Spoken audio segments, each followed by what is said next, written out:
Hello. Oh, hi. It's Julie at Love's Beginning, and I just felt so inspired to make a video. I was talking to my friend Agata, who had a hypnotherapy session or QHHT, I think it's called, but maybe the name has changed. My lovely friend Diana was doing it, and I will, when I get the chance, link in the description to her website. But Agata ran into something, and she had questions about a spaceship and her anxiety and some of the images and ideas that came up. And I went in to see what I could offer, and I got hit over the head with this big insight about what's been happening for me lately that tied everything together along with what I would consider to be my big awakening experience 11 years ago, and just bam, when Agata talked to me, everything came together. And this is what I mean about when someone comes to you and it looks like they're looking to you for help, they're helping you so much. And there's always so much gratitude. So thank you, Agata and Diana and and everybody. But I'll get to the insight. So we were thinking along galactic lines and, just kind of tuning into that. And I remembered when I had my big awakening experience 11 years ago. And before I go any further with that, I want to say everybody's awakening experience is like a fingerprint. It's unique and it's perfect for you. And if you never have an experience you call big, because a lot of my awakening over time has been just this gradual stuff, most of it, I've had some big times and some medium times but I am always told some people it just might be a gradual slide and they never get what they can call, oh, this was the big thing that woke me up. Big deal, doesn't matter. So if you don't get a big one, it's okay. There's so many ways that we're assisted in waking up. But in my case, there was this big experience where a big chunk of the identity seemed to fall away, and a lot from spirit or friendly beings seem to come in to replace that. That's when I started being able to hear and write, and it just took years for me to work with this and get used to it and be helped by it. But from the very beginning, there were galactic overtones, a couple of days before it happened. And if you want an account of my experience, I'll try to remember to link that in the description. But you can go to my website, Love's Beginning, and just go to the About page. And my dear friend Vera did an interview with me where she drew all of that out of me, and I just told her the whole story. So it's on the About page at Love's Beginning if you need to hear it.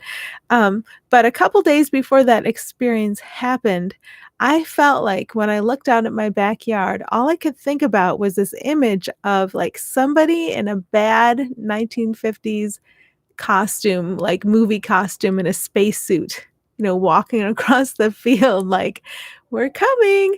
But it looked like such a bad 1950s movie that it wasn't threatening. It was just funny. And spirit always works with me in this way that, when something needs to be funny so I won't freak out, it's funny. So I was able to laugh at that enough and just be like, well, okay. And then a couple of days this experience happened.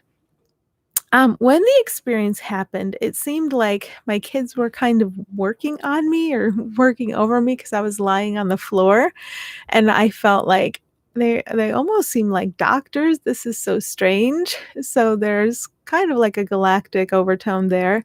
Then in the days following it, I really felt so weird and so happy. Like I felt like I was renting space in my awareness to maybe beings from other dimensions, planets on vacation who wanted to have the human experience, because I would have thoughts like, I have a name. I have an address. This is incredible. And I felt like they were my thoughts, but I knew they weren't my thoughts. It seemed so strange for the thoughts to be in my mind. And at various times along my journey, I really have felt like I had ride-alongs, not walk-ins, ride-alongs. And at various times, and I haven't talked too much about it because it didn't just hit me like it hit me today when I was talking to Agata. But then what also started to happen was it felt like these ride-alongs expanded, like, who was there with me? It wasn't just 1 or 2, it felt like the platform that they could be on with me to experience this was getting bigger and more inclusive and more welcoming because the expanded awareness allows that. So, people talk about the shift or the event as the big show, and it's almost like each one of us awakening. I don't know if I quite want to see like becomes a platform from which to watch the big show, the shift. I don't know, that's kind of it's kind of what it feels like. But I have been being worked with the past few days, by a presence. And yeah, I can always call it spirit because we're all spirit, but it started to feel a little more specific than that. Sometimes people channel particular beings, and that's usually not the case for me. It's pretty rare. It's usually just spirit. But it started to feel more specific. And the experiences I was having, it was number one, people in my family were passing a cold around. And so there was that temptation or invitation to get the cold. And it looked like that, like it was a decision I could make. And whoever was with me, helping me, advising me, was pointing this out to me again and again and again. And it is like I was balancing on this edge of, well, I could get it. I feel like I could get it. I'm going to get it. I might get it. If I get it, it's going to last this long. It's going to feel like this. And my attention kept being brought to deciding to get it. And then the one thing it felt like I was allowed to do was drink water. Like, I wasn't led to do anything about it, to rest more or to try to fix things, except the one thing I'm allowed to do is drink water. And I'm being told directly, like, the water's not fixing anything. The water's not healing you. The water's not keeping you healthy. It's just keeping you busy. Because I want to drink a lot of water while you're letting us talk to you about your thinking and your physical state. So here I am with, this ride along experience. And I'm starting to feel when I got to ask that question about the spaceship, the human experience is the spaceship. It's where we can be together in mind and to be assisted. So yes, I think it's possible definitely to have the experience of going up into a spaceship. And it's also possible to be it, to be the host, to be the platform where they come to assist you and to ride along and assist you through your daily life. So this is what I've been experiencing. I keep getting told how I keep wanting to decide to get sick. And I haven't gotten sick yet, but it's like I've been flirting with it and it keeps getting pointed out to me. So then when it does, I just stop and drink something. And it doesn't matter what I drink. It doesn't matter what container it's in. It doesn't matter if it's polluted or not. I'm being told very clearly, none of that matters. Please only look at your thinking, and yes, go ahead and drink the water. But we're helping you with your thinking, like the micro thoughts. It's just amazing to me how I decide to get sick before it seems to happen to me. There's a lesson in A Course in Miracles. I am not the victim of the world I see. And it's so clear to me.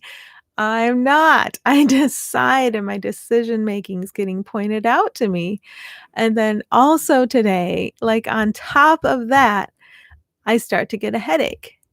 And I'm familiar with this headache because whenever I stop drinking things with caffeine, I expect to get it. And I get it.